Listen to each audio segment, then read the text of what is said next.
They were marching very quickly. They would achieve a test device and possibly an initial device within months, and certainly less than a year. And that is something that we couldn't possibly accept. We will not have a second Holocaust, a nuclear Holocaust.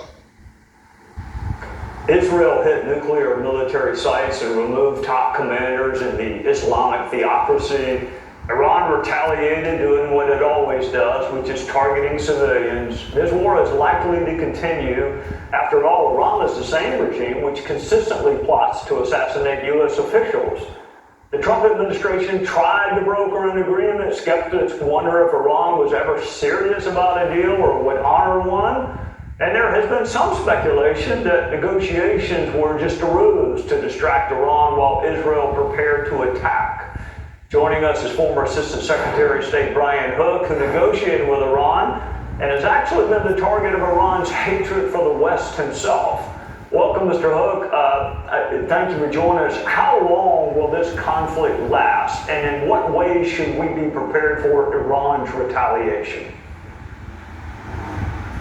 I think we're very early in the conflict, and what I see Israel doing to Iran is very similar to what they did to Hezbollah in Lebanon, where they decapitate the military and political leadership, and then they start taking out the missiles and the missile launchers and any other capabilities that the enemy has against Israel. They are taking those out one by one. And how long this goes on, Trey, is unclear. Israel has hit 250 strikes inside of Iran, and Iran has hit 22 strikes in Israel. This is a lopsided war, and Israel has a distinct advantage.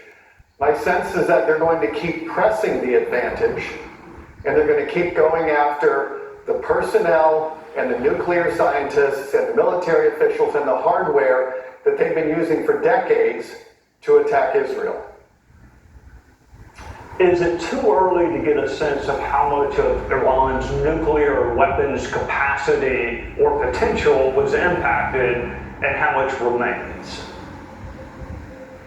I would say it's been degraded, but it has not been eliminated. And Israel has been hitting a lot of the same nuclear targets multiple times to penetrate these deep nuclear systems that are below ground in various sites in Iran, around Natanz and Fordo and Bashir. Those are the three major nuclear sites. But I've noticed that in addition to hitting those sites, they've now taken out 10 nuclear scientists. They've been bombing the facilities that do nuclear research. And I think that campaign is going to continue. As I said, it's multifaceted, and it has been plotted now for years, and Israel has now sprung the mousetrap. All right, it appears to me at least, I mean, you're the expert, that President Trump really wanted a deal to secure peace for Israel and the region. I mean, he really wanted that, but there is some chatter, some speculation that the nuclear talks were just a disguise to allow Israel time to prepare and finalize this attack. What does Brian Hook think?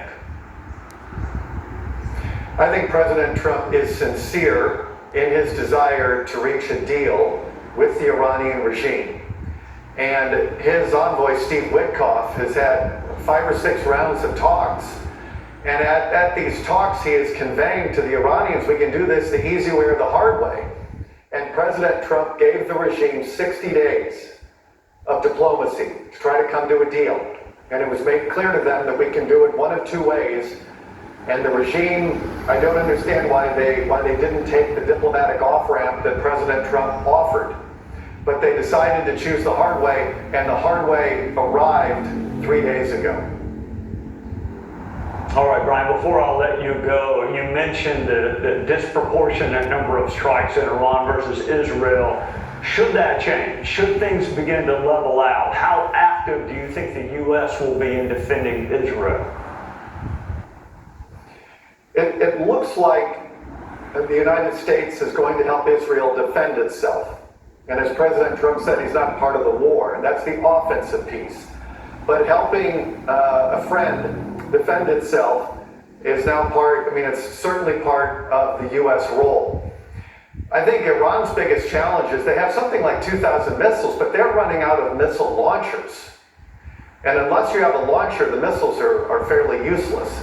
Israel is taking out all of these missile launchers, and so you're seeing this decline in the number of missile launches from Iran into Israel. That number, I think, is going to keep declining. And so the supreme leader is finding himself in a box without many good options. I think this has improved President Trump's negotiating leverage.